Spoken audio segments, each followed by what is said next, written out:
Осындай ноқат қосылған сорпаны қалай дәмдетіп пісіру керек екенін білгіңіз келсе, видеоны соңына дейін көруді ұсынамын. Каналыма тіркеліп, лайк басып, комментарий жазып отырыңыздар.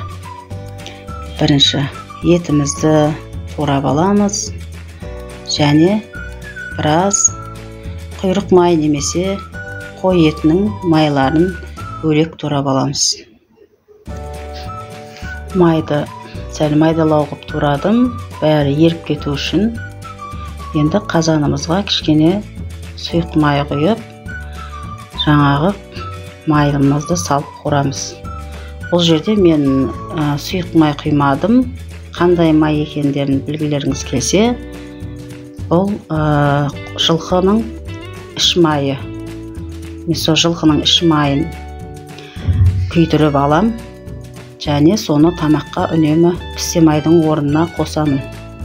Тамақтарыңыз сонда өте дәмді болып шығады, және ешқандай зиянсыз.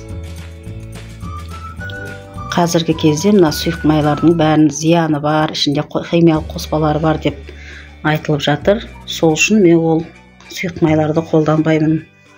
Тек қана осындай жылқының іш майын күйдіріп, немесе осындай құйрық май күйдіріп тамаққа қатамын.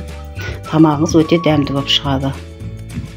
Ал енді мына қойдың майы қуырылып бітті. Оны алып тастасаңыз да болады, ал мен алмай қалдыра берем. Және ішіне сүйек еттеріңізді салып, жақсылап қуырып аламыз. Осы еттерді қуырып жатып, бетін жауып отырып қуырамыз. Өйткені буына еттеріңіз пісе береді. Ол дайын болам дегенше сіз мына жақтан пияздарыңызды, картоп, сәбіздерлеріңізді аршып, турап дайындай береміз. Бәрін дайындап болғаннан кейін, ет қуырылып болған соң, пиязымызды қуырып дегендей бәрін ретімен қуыра береміз. Арасында чеснок қосып жібереміз. Негізі осы тамақтың дәмді болуы оның құрамындағы майына байланысты деп ойлаймын. Өйткені пісте майдан бұндай дәмді тамақ шыға бермейді. Ал енді осы қуырылған жаңағы құйрық маймен, жаңағы жылқының іш майымен бұл тамағым өте дәмді шықты. Үнемі осындай дәмді болып шығады. Өздеріңіз жасап көріңіздер. Сол іш майды қалай жасайым деп отырсаңыздар, оны да бір күні түсіріп, видео қылып түсірем, Құдай қаласа. Сұрақтарыңыз болса, жазып отырыңыздар.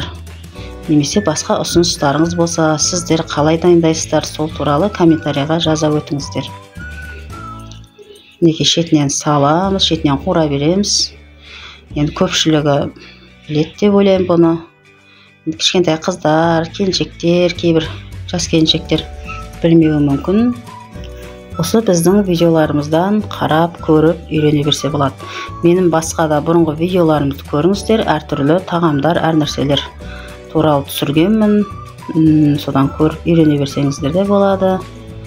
Немесе өз рецепттеріңіздерді маған бөлісіп айтып отырсаңыздар да болады. Енді мен тамаққа үнемі қайнап тұрған су құям. Әрі қарай кейін тұзын пісіп қалған кезде көреміз. Мынау ноқат салдық ішіне. Енді ноқат біраз қайнайды, алдын ала жібітіп қойсаңыздар да болады.